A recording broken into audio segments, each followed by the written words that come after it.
Bonsoir, on se retrouve sur ce ZCL pour un nouveau numéro de ce mercredi 23 décembre. On aura comme invité aujourd'hui les gars de la police. Tony Bregard, membre du syndicat Unité SGPF de la police, et Frédéric Aloff, ils sont présents en studio avec nous. On parlera aussi avec Wizy Corneli, le directeur général des RHT Guadeloupe, qui nous fera le point sur les radios libres et bien sûr le syndicat national des radios. On parlera un peu du Bokit, le Theta Bokit, un ouvrage qui est sorti. Et puis on va terminer avec la chronique de Sandrine Alexis, Focus A. Et puis en actualité, on fera le point sur la situation du Covid-19. Une situation stable, mais on doit rester prudent. Le Pôle emploi et la commune de Petit Canal ont signé une convention pour mettre en avant les jeunes de la commune. AXEM, oui, mais désormais plus professionnel et un perfectionnement, on fera le point. Et le dernier ouvrage de Lilian Thuram ne le sera pas insensible, La pensée blanche. Voilà le sommaire et les titres pour ce ZCL de ce jour. On va commencer avec nos invités annoncés en titre, Tony Bregard et Frédéric Aloff, tous deux membres du bureau départemental de l'unité SG Police Force Ouvrière. Messieurs, bonsoir, merci d'avoir répondu à l'invitation du ZCL. Bonsoir. On a envie de dire qu'on va commencer avec l'actualité du jour. C'est vrai que vos collègues de la gendarmerie ont été, on a envie de dire, frappés. Oui, en effet, permettez-moi déjà au nom d'unité police SGPF au PATS ainsi qu'à mon camarade Aloff de soutenir la gendarmerie parce que c'est un lourd tribut, 3 fonctionnaires de la gendarmerie tués, un fonctionnaire blessé sur une mission du quotidien. Donc c'est un lourd tribut qu'a payé la gendarmerie, mais ça peut être aussi la police nationale comme la police municipale parce que ce sont des missions justement d'aller sauver des femmes en difficulté, battues par leur époux. Ce sont des choses, des violences familiales, intrafamiliales que nous faisons au quotidien. Et c'est vrai que là, aujourd'hui, on voit que ces 3 gendarmes plus un gendarme blessé ont été jusqu'au bout de leur dévouement. Permettez-moi aussi de saluer au nom d'unité SGP Police FOPATS les fonctionnaires actifs, administratifs, techniques de la police technique et scientifique, les emplois jeunes du département de la Guadeloupe. Frédéric Aloff, quand vous avez ce matin, vous avez entendu cette nouvelle, les forces de gendarmes, 3 gendarmes qui ont perdu leur vie en mission. Vous êtes senti comment au fond de vous? Vous savez, c'est un sentiment qui est très, très difficile, très, très lourd à porter dans la mesure où on est sensible à tout ce qui peut arriver au sein des forces de sécurité. Nous sommes nous-mêmes confrontés, comme l'a dit mon collègue Tony, à ce genre d'intervention, intervention qui à première vue semblait banale et qui finalement a débouché sur la mort de 3 gendarmes et d'un 4e qui est actuellement blessé entre la vie et la mort. Donc c'est vrai que c'est un sentiment j'ai envie de dire un peu de tristesse et de haine quelque part, puisque on se pose la question de savoir pourquoi on peut en arriver là. Comme l'a dit Tony, nous œuvrons tous les jours pour le bien de tous et savoir que lors de nos missions on peut terminer sous terre, c'est pas évident, et c'est pour ça que le métier de policier ainsi que celui de gendarme est particulièrement difficile. Très difficile, on imagine. Tony Beauregard, mais malgré ça, la vie continue, il faut continuer. Écoutez, il faut continuer à remplir les missions du quotidien. Nous sommes là pour ça, justement. On s'est engagé à la sécurité des personnes et des biens. Donc, c'est un engagement que nous prenons une fois que nous allons au boulot. C'est vrai qu'on ne sait pas, le matin, je prends mon boulot, je sais que je dois terminer, mais je ne sais pas si je terminerai, puisque c'est un travail qui devient de plus en plus difficile, de plus en plus violent. Parce que c'est vrai qu'on parle de violence policière, c'est un terme que je n'aime pas trop. Parce que quand on parle de violence policière, on a tendance à généraliser. Oui, on a tendance à généraliser. Il y a des brebis galeuses un peu partout. Je veux dire, tous les avocats ne sont pas des menteurs, tous les prêtres ne sont pas pédophiles. Donc voilà, donc je pense qu'il ne faut pas qu'on généralise. Et c'est vrai que cette situation où le fonctionnaire qui fait la sécurité a un petit peu changé depuis, on a vu, après les attentats, les forces de l'ordre étaient portées. D'accord, tout le monde applaudissait les forces de l'ordre, nous étions les héros pratiquement de la société. Et depuis les Gilets jaunes, c'est vrai que la donne, elle a changé. Elle a changé pourquoi? Elle a changé parce que les Gilets jaunes sont descendus dans la rue. Pourquoi? Parce qu'il y avait un problème de société, il y avait un problème de pouvoir d'achat. Donc ils sont descendus dans la rue. Et la seule solution qu'a apporté l'État, c'est d'envoyer devant des citoyens des forces de l'ordre. Forcément, quand il y a une manifestation, il y a un blocage, on sait très bien que ça va au débordement. Et donc automatiquement, il va y avoir de la confrontation. Et c'est cette image qu'on a retenue. C'est-à-dire que pour régler un problème politique, l'État a préféré envoyer des forces de l'ordre face à des personnes qui demandaient tout simplement un geste de la part de l'État pour pouvoir améliorer leur cadre de vie et leur pouvoir d'achat. Frédéric Alof, cette fin d'année, c'est vrai que vous avez été beaucoup mis en avant, l'article 24 a été décrit au niveau national. Comment vous, en tant que policier en Guadeloupe, vous voyez ces choses? Vous savez, actuellement, on a l'impression d'être les boucs émissaires. On a vraiment ce sentiment de colère qui s'exprime d'ailleurs au niveau national par différentes manifestations. Mais on a le sentiment d'être les boucs émissaires et, si vous voulez, aussi les faire valoir des politiques. Donc, on est comme je l'ai dit tout à l'heure, dans un métier qui est particulièrement difficile. Vous avez parlé tout à l'heure du maintien de l'ordre. C'est justement le maintien de l'ordre, je connais assez bien dans la mesure où j'exerce moi-même au sein d'une compagnie d'intervention. On est souvent face à une population qui est de plus en plus violente, qui en veut souvent, peut-être pas forcément aux forces de l'ordre, mais les forces de l'ordre représentent l'État. Donc ils s'en prennent souvent à nous. Et face à ça, on n'a pas beaucoup de leviers, on n'a pas beaucoup de possibilités et on est souvent décrié. Il faut savoir que c'est un métier, comme je l'ai dit tout à l'heure, qui est difficile, qui nécessite beaucoup de sang-froid et on est souvent obligé de prendre sur soi. Mais on a l'impression d'être un peu lâché par les politiques et par ceux qui nous gouvernent. La donne a changé, Tony Beauregard. On imagine quand vous êtes sortis, vous deux, en école de police. La formation que vous avez reçue et ceux qui sont sortis récemment ont été formés à deux types. La maîtrise de soi, on rentre souvent dans les manifestations au niveau de l'Hexagone, où ce sont des très jeunes de vos confrères qui ont des difficultés. Il y a aussi cette formation qui devrait être aussi être adaptée au temps. On vit deux temps différents. Alors oui, il y a toujours ce problème. Il y a une formation qui existe, c'est vrai qu'elle mérite d'être améliorée. Le problème qu'il y a, c'est vrai qu'il y a un problème de formation continue. Nous avons très peu de formation continue. Pourquoi? À la sortie de l'école, dès votre sortie d'école. Il y a une formation, elle est comme elle est, il faut l'améliorer, c'est sûr. Mais ensuite, il y a une formation continue. Cette formation continue ne peut pas se mettre en application parce qu'il y a un manque d'effectifs. C'est-à-dire que quand vous avez 6 fonctionnaires dans une brigade, qu'il y en a un qui est en maladie, 2 autres qui sont en congé, comment on fait pour envoyer les autres en formation? Donc, c'est pas possible. Et c'est ça qui, maintenant, que nous avons ce genre de problème, c'est qu'on a un manque de formation continue. Par rapport à l'article 24, pour revenir un petit peu sur l'article 24, l'article 24, c'était quoi? C'était simplement pour protéger le fonctionnaire de police. C'est-à-dire que le fait de filmer le fonctionnaire de police n'était pas interdit. C'est la diffusion de son image au fin de pouvoir l'identifier très clairement, dire sur les réseaux sociaux où est-ce qu'il habite, où sont ses enfants à l'école. Sa femme, tout ça. Voilà, parce qu'on a eu des précédents où des fonctionnaires de police ont été identifiés sur des vidéos et que, ils ont été agressés. C'était simplement ça que les fonctionnaires de police demandent. Mais comme nous sommes entrés dans une phase politique, donc il y a des opposants pour attaquer l'État, ils se disent oui, voilà, les fonctionnaires de police en demandent trop, mais les mêmes qui disent que les fonctionnaires de police en demandent trop en disant qu'il ne faut pas les filmer. Ce sont les mêmes qui disent oui, mais il ne faut pas nous filmer, nous. Vous voyez le problème? Parce que dans une manifestation, vous avez des fonctionnaires de police qui sont là pour filmer. C'est-à-dire qu'ils sont là pour filmer les manifestants, mais aussi ceux qui sont là pour causer des dégâts, pour causer des délits, pour qu'on puisse les identifier par la suite. Les mêmes qui disent qu'il faut filmer la police, quand il s'agit d'eux, ils disent non, il ne faut pas nous filmer.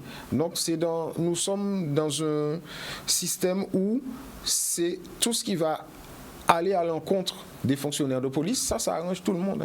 C'est ça le problème de notre société. Le fonctionnaire de police, il a le droit à la protection de sa vie privée parce qu'il a des enfants. C'est un citoyen comme tout le monde. C'est un citoyen comme tout le monde. Mais c'est vrai que c'est un citoyen comme tout le monde, mais il a une profession qui fait que... Il est plus mis en avant que notre. Voilà. Et il est un peu à part de la société parce qu'il faut qu'il soit protégé. Frédéric Alof, la déclinaison au niveau local, comment ça se passe pour vous en Guadeloupe? C'est-à-dire, c'est-à-dire que la déclinaison au niveau local, quand on voit les manifestations au niveau de l'Hexagone, on imagine qu'on n'a pas ces mêmes manifestations ici. Vos interventions se font comment sur le terrain? Est-ce que vous êtes l'objet d'agressions ou... Non, je vous dirais honnêtement que nous n'avons vraiment pas le même type de manifestation sur le département. C'est une chance. Oui, c'est une chance. Nos relations à la population sont beaucoup plus cordiales et les échanges que nous pouvons avoir ne nous amène pas à avoir des incidents tels que ceux que nous vivons au niveau national. Au niveau national. Au niveau, Tony Beauregard, au niveau du syndicat, tout marche bien en Guadeloupe? Il n'y a pas un manque d'effectifs Vous savez, unité police, SGP, FO, PATS, ça fait des années que nous disons qu'il y a un manque d'effectifs dans ce département. Mais c'est vrai que chaque préfet, chaque directeur qui vient, ils vont toujours dire non, non, ça va, les effectifs sont constants. Hein, c'est toujours ça. Je vais vous donner un exemple tout simple, une aberration de ce qui se passe en Guadeloupe. Je prends l'exemple de Cap-Esther. Vendredi soir, 4 individus armés tirent sur un groupe de jeunes, un qui est blessé. L'instruction venant de la hiérarchie ici, il n'y a pas eu de renfort envoyé à Cap-Esther. Il n'y avait que 2 fonctionnaires au commissariat.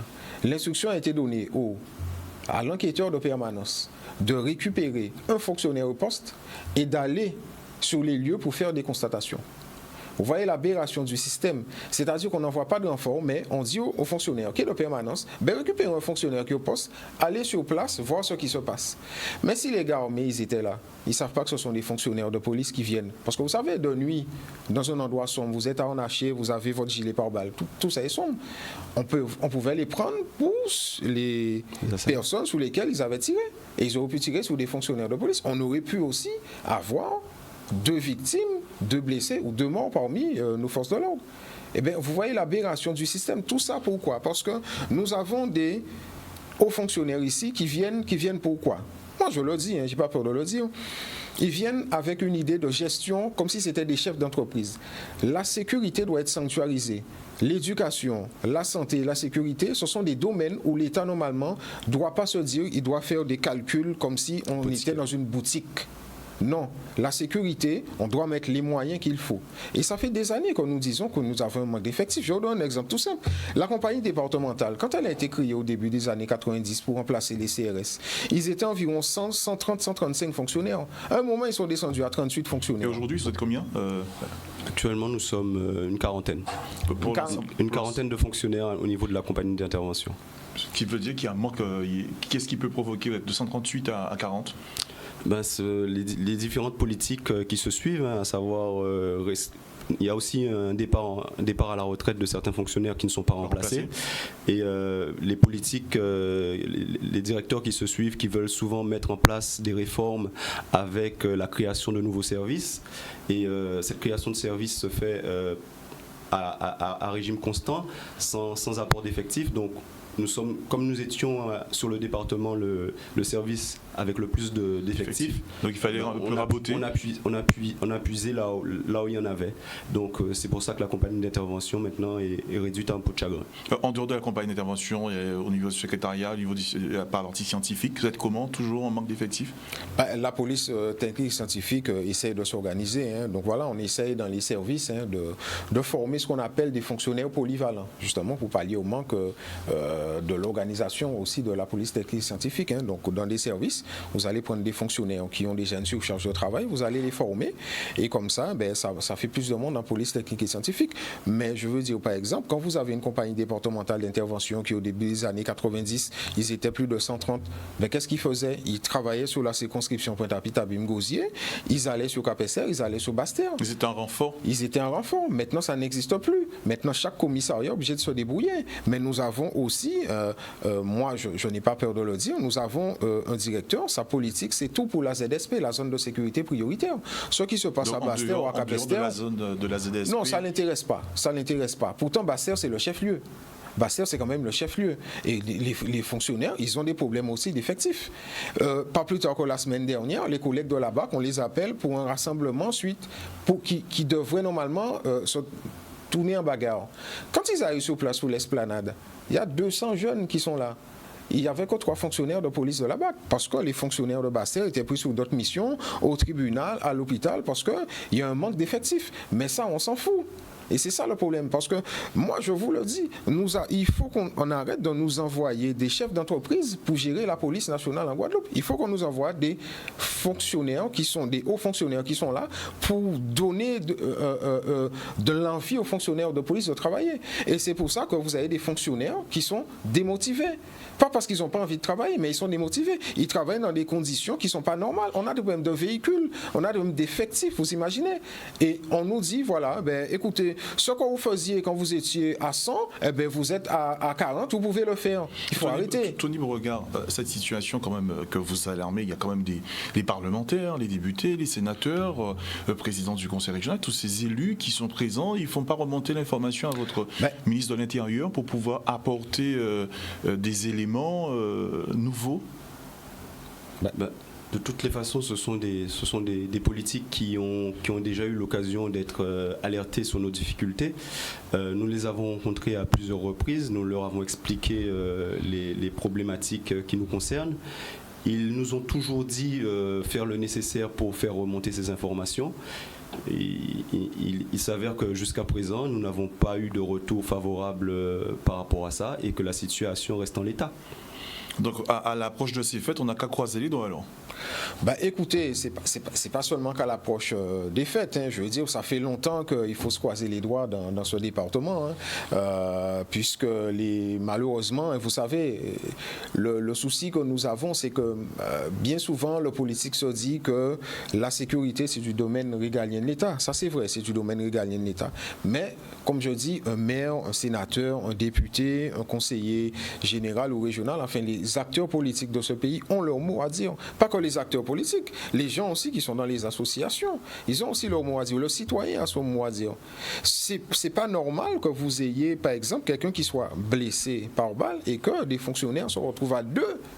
Ça, c'est pas normal. On envoie des fonctionnaires à la boucherie à ce moment-là. Il n'y a aucun respect pour les fonctionnaires sur ce département. Moi, j'ai pas peur de le dire. Merci à vous Tony Beauregard, merci à vous Frédéric Alof du syndicat départemental SGP Police. Vous avez fait le point sur la situation en espérant que les pouvoirs publics, le préfet et bien sûr l'ensemble des parlementaires de la Guadeloupe vont entendre un mot et puis d'ici le début de l'année prochaine, on aura déjà des solutions, voire des améliorations qui seront apportées à votre profession tout aussi indispensable pour la société. On continue avec l'actualité. Hier, la ville de Gobert, en partenariat avec un professionnel, a organisé une conférence de base sur les métiers de l'ASEM. Oui, professionnalisation et perfectionnement. Stanley Manicor a assisté à cette conférence débat. Je vous propose de regarder cette reportage. C'est un métier qui a évolué parce que, aussi, même pour les enseignants, c'est aussi un métier qui évolue. Les réflexions, les recherches concernant l'éducation des enfants évoluent. Donc ça oblige aussi aux enseignants de se mettre à jour. Mais pareil, le métier d'ATSEM a aussi évolué. Mais on a encore beaucoup de municipalités et dans les représentations qui restent encore sur des femmes de service. Et les femmes de service, dans le temps, elles étaient nommées que pour l'hygiène et l'entretien des locaux, l'hygiène des enfants et l'entretien des locaux. Mais ce métier a évolué depuis 1992, c'est réglementé, puisque déjà pour être ATSEM, il faut passer un concours. Depuis le 1er mars, le décret de 2018 dit que l'ATSEM maintenant appartient à la communauté éducative. Nous sommes là avec les enseignantes. Nous pouvons travailler sur l'accueil, l'hygiène, l'animation des enfants de classe maternelle ou enfantine. Nous sommes des professionnels, mais nous attendons encore beaucoup plus parce que M. Lazare, il est là pour pouvoir approfondir nos connaissances. Donc l'enjeu pour les ATSEM, c'est de leur faire comprendre qu'elles aussi contribuent aussi à la réussite des élèves. Ça veut dire qu'elles sont des tutrices de langage, par exemple, puisqu'on sait qu'en maternelle, on prépare les enfants à l'entrée au CP et ça passe beaucoup par le langage, parce que plus un enfant aura un lexique, un vocabulaire important et riche, plus il pourra rentrer dans la lecture quand il arrivera en CP. Donc c'est le rôle de la maternelle de vraiment développer le lexique des enfants. Ça implique un bon investissement parce qu'on doit s'adapter avec avec le corps enseignant parce que c'est un binôme, ACSEM et enseignant. Et nous pouvons accompagner ces enfants qui ont des difficultés et gérer la sécurité des enfants, veiller à la sécurité des enfants. De ce métier d'ACSEM organisé par la ville de Coubert, une conférence débat sur ce thème. On va passer à la première pause publicitaire de cette édition et on se retrouve pour la suite. On continue avec l'info dans ce ZCL. On rappelle que nous sommes écoutés sur RHT Guadeloupe et sur la C10FM. La ville de Petit-Canal et le Pôle emploi ont signé une convention de partenariat. L'objectif entre les deux entités, promouvoir les talents sur la commune. Blaise Mordan, le Blodos Canal, a répondu aux questions de Stanley Manicom. Nous continuons la marche en avant qui a pour ambition d'accompagner ceux qui sont dans la nécessité et ceux qui sont dans un dynamisme aussi d'insertion. Après avoir mis en place il y a 6 ans le Centre communal d'action sociale de Petit-Canal avec plusieurs actions menées en faveur, je dirais, de ceux qui sont à la recherche d'un emploi, qui veulent s'insérer, qui veulent se former, nous signons cette convention pour avoir un accompagnement supplémentaire, je dirais une expertise de professionnels pour qu'on puisse répondre convenablement et aller encore plus loin par rapport à ce que nous faisons au sein de la collectivité même de Petit-Canal. Aussi bien sur le champ de leurs problématiques sociales que professionnelles. Donc un travailleur social qui sera représenté par le CECAS va intervenir pour répondre aux problématiques sociales et un travailleur et un conseiller Pôle emploi donc, qui s'occupe de l'accompagnement global va intervenir et apporter des solutions sur le champ des problématiques recherche d'emploi. Il faut apporter des réponses très rapidement et donc le fait de mutualiser les services des deux institutions va permettre d'agir rapidement et d'apporter des solutions aux usagers qui sont dans des situations très très difficiles en ce moment. On s'est rendu compte que pour être dans de bonnes conditions d'insertion, il faut que socialement on soit aussi bien.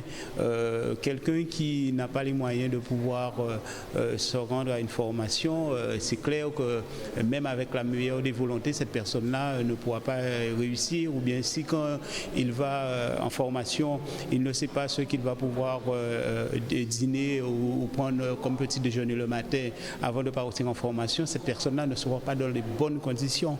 Donc en alliant, je dirais, l'institution, à savoir Pôle emploi et le Centre communal d'action sociale, nous essayons de réunir tous les moyens nécessaires pour pouvoir mettre dans de bonnes conditions, je dirais, le demandeur d'emploi ou celui qui est dans ce dynamisme d'insertion. Le Nord Grande Terre est quand même un territoire un peu fragilisé, qui rencontre peut-être des difficultés un peu plus, on va dire un peu plus importantes que les autres secteurs. Et donc, à ce sens, on a besoin que le Pôle emploi et un accompagnement et un partenaire. Et on a besoin de nos partenaires pour pouvoir agir beaucoup plus efficacement. Agir beaucoup plus efficacement, la ville de Petit-Canal et le Pôle emploi. 13h45 minutes, on va parler à la rubrique Focus en nous, Focus A, pris avec Sandrine Alexis. Bonjour Sandrine. Bonjour Jean. Ça va ? Ça va très bien, merci. Alors Sandrine, un jour de Noël, de quoi nous parler aujourd'hui ? Alors aujourd'hui, on va parler de Karine Gabon. Voilà, Karine. Et c'est qui Karine Gabon ? C'est une plasticienne qui travaille la peinture, la sculpture, le collage et aussi l'assemblage. Et peux-tu nous dire plus sur son parcours et sa démarche artistique ?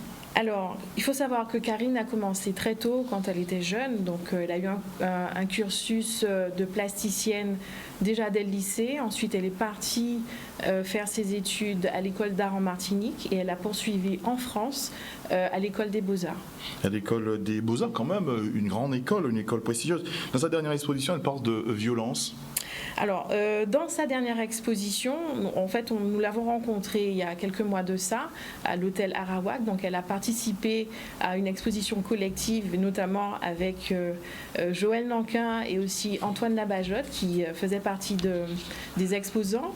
Et dans cette exposition, en fait, on découvre des œuvres qui sont chargées d'histoire, chargées de symboles et de prise de position. Et pour répondre à votre question, Jean, je vous invite à découvrir son portrait en images. En images avec une vidéo qui passe actuellement.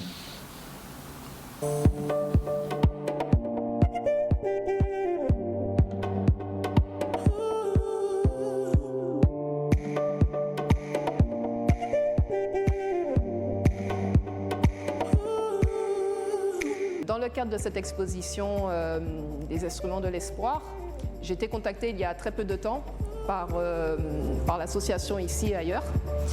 Il s'agissait de réaliser un ensemble d'œuvres par rapport à un dialogue qu'il y aurait entre la Shoah et l'esclavage. Ça faisait une dizaine d'années que je n'avais pas peint, donc ça a été une occasion de pouvoir m'y remettre. D'une part parce qu'en tant qu'artiste, c'est vrai qu'on est aussi des personnes qui vivons dans le monde, hein. On a besoin de vivre des choses parfois en dehors de la peinture. Donc ça a été un rendez-vous que je n'ai pas voulu manquer. Donc je me suis remise à peindre. Et en fait, ce qui s'est passé, c'est que je me suis rendu compte qu'il y a une réelle évolution dans mon travail. La Shoah et le dialogue entre la Shoah et l'esclavage, pour moi, il ne s'agissait pas de représenter des corps en souffrance ou bien des corps décharnés. Je crois que quand on est face à des phénomènes mondiaux et sociaux aussi graves, où on voit apparaître devant nous des charniers humains, il me semble important de pouvoir essayer d'aller au-delà de cela et d'essayer de se demander à un moment donné, mais qu'est-ce qu'on retient de tout ça? L'être humain dans tout ça, il est où finalement? Et plutôt que de représenter la souffrance, moi j'ai voulu créer une série que j'ai nommée Exérèse. Exérèse, c'est un terme en fait chirurgical, hein, qui est médical et donc qui signifie extraire le mal. Extraire le mal, extraire une tumeur. Et je me suis réapproprié ce terme pour pouvoir l'utiliser en disant on va extraire ce mal, on va donner place à l'intégrité de l'humain et en fonction de chacune des œuvres qui seront représentées, il y a une histoire, il y a une réflexion, il y a parfois l'état d'observation. D'autres fois, je vais prendre parti et d'autres fois, je vais agir.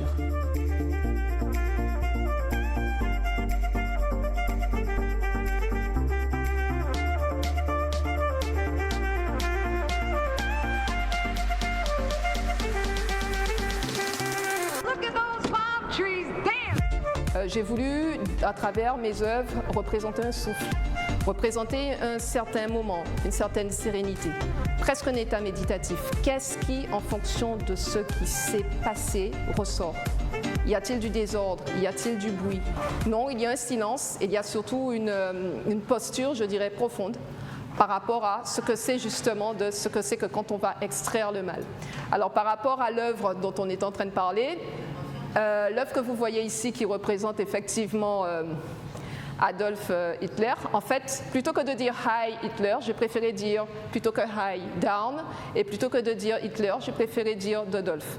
Donc bon, je pense que l'œuvre, elle parle d'elle-même, elle est très épurée. C'est plutôt du dessin-peinture plutôt que de la peinture en elle-même.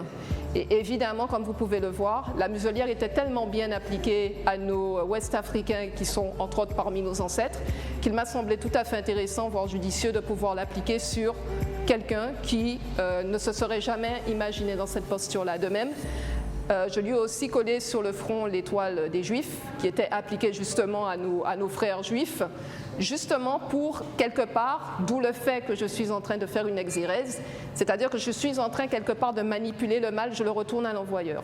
Oui, très engagée,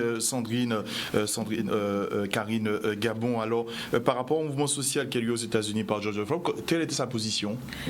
Alors, Karine, dans son travail, en fait, il faut comprendre que, effectivement, comme vous l'avez dit, Jean, c'est quelqu'un qui est aussi engagé. Et je ne sais pas si vous vous rappelez, il y a eu beaucoup d'œuvres d'art qui ont été saccagées.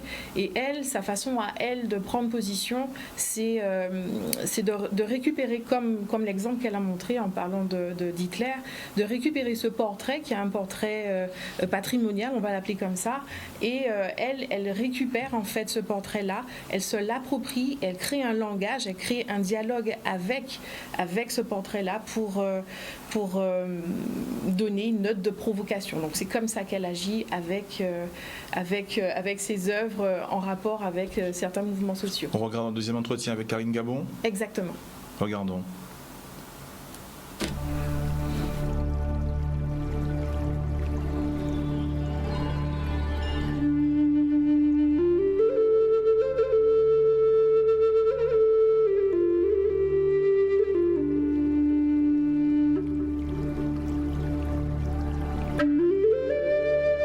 Cette œuvre en particulier s'appelle justement Exérèse. Elle va essentiellement représenter, évidemment, avec le feu que vous voyez au centre, elle va représenter un rituel. Bon, ça ne vous a pas manqué de remarquer que ce rituel n'a pas lieu n'importe où. Je l'ai mis dans un collier d'esclaves, justement. Encore une fois, c'est toujours cette volonté de vouloir me réapproprier des objets de soumission, d'humiliation, de domination, pour pouvoir les récupérer et en faire des objets qui sont transfigurés par rapport à la volonté de pouvoir extirper le mal, justement. C'est la raison pour laquelle ce feu, justement, brille, ou en tout cas s'enflamme dans ce collier, si on peut appeler ça ce collier. En même temps, vous avez un être avec des inscriptions dans le dos qui ne sont pas sans vous manquer des empreintes digitales, qui sont forcément toujours, je dirais, adaptées à l'être, à l'individu. Nous avons chacun des empreintes digitales qui nous sont propres, quelle que soit notre origine, l'humain, toujours l'humain.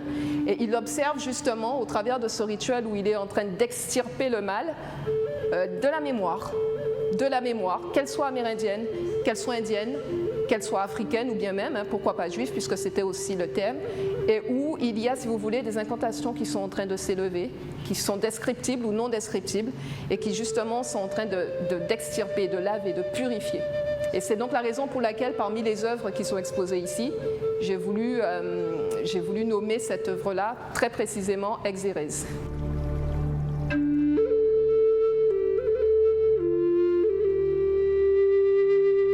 Alors, cette œuvre, je l'ai intitulée Gordon. Alors, ce n'est pas anodin, ce n'est pas un prénom qui vient de n'importe où.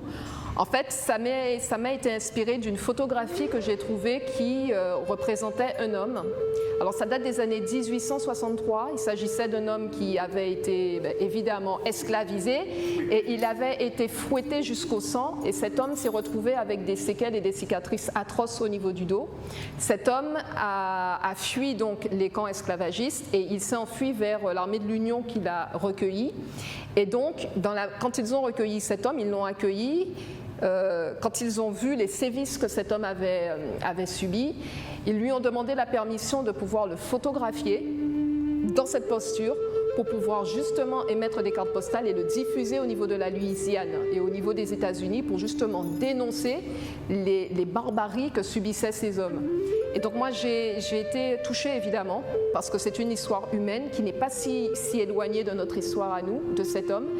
Et en fait, j'ai voulu, comme je disais, toujours dans la même logique de l'exérèse, j'ai voulu me réapproprier cette image, mais non pas pour montrer quelqu'un qui a subi des coups et qu'on a voulu humilier. Au contraire, j'ai voulu représenter quelqu'un qui est dans une posture de sérénité. Et en fonction de ces cicatrices qui étaient supposées être sa honte, je les ai sacralisées et j'ai été jusqu'à mettre de la dorure dessus pour vraiment les mettre en évidence et montrer que cette souffrance peut être transcendée en quelque chose qui permet à l'homme de s'établir, de gagner en liberté finalement. Et donc vous verrez que j'ai fait exprès de ne pas mettre un visage, j'ai préféré, si vous voulez, jouer avec la notion de l'épiderme, la brillance de la peau noire, très noire, qui donc reflète la lumière.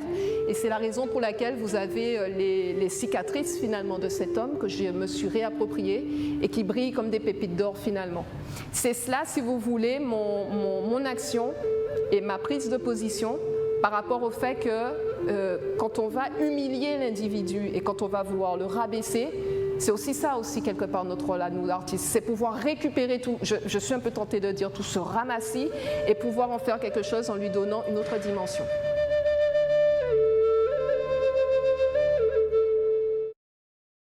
avec vous, Sandrine. On va revenir sur la définition d'Exires. C'est vrai qu'elle a été utilisée plusieurs fois dans la vidéo. Exactement.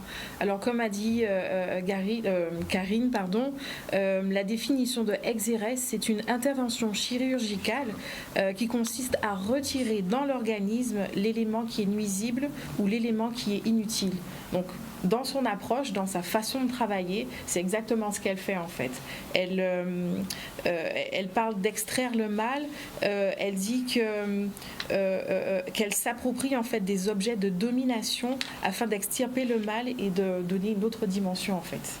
Et Sandrine, à quand le prochain rendez-vous? Eh bien, on se retrouve l'année prochaine, évidemment, le 11 décembre normalement. Le 11 janvier. Le 11 janvier. Et cette fois-ci, ça ne sera pas avec comment dirais-je, un peintre, mais on va changer d'activité, ça sera un célèbre photographe. Un échange, donc on viendra avec du nouveau. Merci à vous Sandrine. On rappelle, vous avez animé la rubrique Focus Art et aujourd'hui on s'est intéressé à Karine Gabon. On va se quitter avec une note triste. Nous avons appris avec une grande émotion la disparition de Jean-René La, journaliste de France Antilles, connu dans le monde de la culture par tous. L'ensemble des membres du syndicat est solidaire et on anime afin de présenter à sa famille et ses proches un soutien indéfectible à la réception de cette annonce douloureuse, ainsi que la rédaction du qui témoigne du courage à la famille. Il laisse un grand vide. On rappelle que le conseil départemental informe la population que les services départementaux vaqueront exceptionnellement demain jeudi 24 décembre et jeudi 31 décembre prochain. Les bureaux réouvriront aux heures habituelles de le lundi suivant. Et on va terminer avec une dernière info qui vient de nous parvenir. La préfecture de Guadeloupe et l'ARS Guadeloupe ont organisé un point presse hier sur la situation du Covid. Voyons le point rapidement. Situation stable, mais restons prudents. C'était le reportage de Charlie Daguerre. Cette semaine, nous sommes dans une situation plutôt stable puisque nous avons 39 cas nouveaux sur le territoire contre 47 la semaine dernière. Mais en revanche, il y a une petite particularité cette semaine, c'est qu'on a 31 personnes se disant résidentes en Guadeloupe qui ont été testées positives à l'extérieur de la Guadeloupe. Donc du coup, elles n'ont pas pu revenir sur le territoire. Mais c'est intéressant de voir qu'effectivement, les personnes guadeloupéennes font bien attention avant de revenir sur notre territoire et se font bien tester. On a constaté aussi qu'il y avait eu près de 800 tests supplémentaires cette semaine, c'est-à-dire en gros 2900 tests, ce qui évidemment est quand même très significatif, cette augmentation, ce qui prouve aussi que les gens se font tester avant les fêtes de fin d'année. Ça c'est très très bien. Cependant, c'est pas parce qu'on s'est fait tester qu'il faut se relâcher. On le sait tous, hein. Potentiellement on peut couver le virus, comme on dit, incuber, être en période d'incubation. L'action et la proaction des 15 prochains jours figure un plan de contrôle qui va voir une mobilisation maximale des forces de l'ordre en lien avec les polices municipales et de nombreux services et opérateurs de l'État. Et parmi effectivement cette boîte à outils figure le couvre-feu qui pourrait donc voir le jour le 31 décembre à une heure avancée de la nuit. Donc ça fait partie des hypothèses qui sont à l'étude. Ce qui pourrait effectivement fonder ça, c'est si on voit que l'approche du 31 décembre nous conduit à constater que des fêtes sauvages puissent être organisées ou encore qu'on constate de plus en plus, le cas échéant, d'irrespect des règles. Les règles sont contrôlées tous les jours, évidemment dans le champ public, mais on invite évidemment tout un chacun, l'ensemble de nos concitoyens, à être responsables individuellement dans le cercle familial, dans le cercle amical et effectivement éviter les risques de contamination. Oui, bien sûr, il y a beaucoup de gens qui arrivent actuellement sur notre territoire, on le voit, on le sait. Moi, je l'ai constaté à l'aéroport et bien sûr, ça peut inquiéter, je le comprends. Mais déjà, toutes ces personnes qui arrivent, elles sont testées négatives. Je tiens à le dire quand même si quelques-unes vont peut-être se révéler ensuite, au bout de quelques jours, positives, ça va être une minorité quand même. Ça, c'est le premier point. Le deuxième point, c'est qu'on leur demande, si elles restent au-delà de 7 jours sur notre territoire, de se faire retester. Donc, on va les y aider, les inciter, voilà. Et puis ensuite, on parle beaucoup des touristes, mais disons-le très clairement, les touristes vont pas être au contact direct des Guadeloupéens résidents pour la plupart. Ils le seront dans l'espace plutôt public, c'est-à-dire avec les mesures barrières obligatoires, les masques, etc., la distanciation. Les hôteliers, les hébergeurs ont signé avec nous des accords pour inciter ces touristes à être très précautionneux, à respecter les gestes barrières. Donc le point d'inquiétude pour moi, c'est plutôt la famille. C'est-à-dire qu'on habite habituellement dans l'Hexagone et on vient retrouver la famille et on est très heureux de la retrouver. En plus, on est en confiance puisqu'on s'est fait tester avant, donc on est négatif. Et puis en plus, on s'aime bien et on est content de se retrouver, donc on s'embrasse, on se serre dans les bras. Sauf que potentiellement, peut-être qu'il y en a un parmi eux qui a le virus. Et donc, je crois qu'il faut se dire que parce qu'on aime ses proches, eh ben, il ne faut pas les embrasser, il faut tenir la distance, il faut mettre le masque si on va voir les personnes fragiles, les grands-parents, les personnes malades, et puis se retrouver en petit comité. Se retrouver en petit comité à l'approche des fêtes de Noël, pas plus de 6 personnes dans une même pièce. On rappelle, les invités du jour ont été Tony Beauregard du syndicat SFE Police, Frédéric Galoff. Ils ont parlé des difficultés que rencontre la profession en Guadeloupe. Rudy Crandil, le directeur général des RHT Guadeloupe, a fait le point sur les radios libres et aussi le syndicat. Danick Tellator a publié son livre Taboukid. Il sera en publication tout à l'heure à la librairie générale. Et bien sûr, on a terminé avec Sandrine Alexis sur la chronique Focus A, qui a été tout ici, l'estime de soi. Et sur l'actualité, on est revenu sur la signature entre le Pôle emploi de Petit-Canal et la ville de Petit-Canal. Les axes thèmes, oui, mais désormais professionnels. Et puis le dernier ouvrage de Lilian Thuram qui a été présenté, La pensée blanche. On n'est pas blanc, mais on le devient. Merci à vous. Si vous passez un bon appétit. Et puis on se donne rendez-vous demain, 12h30 pour le dernier ZCL de l'année. Merci à vous.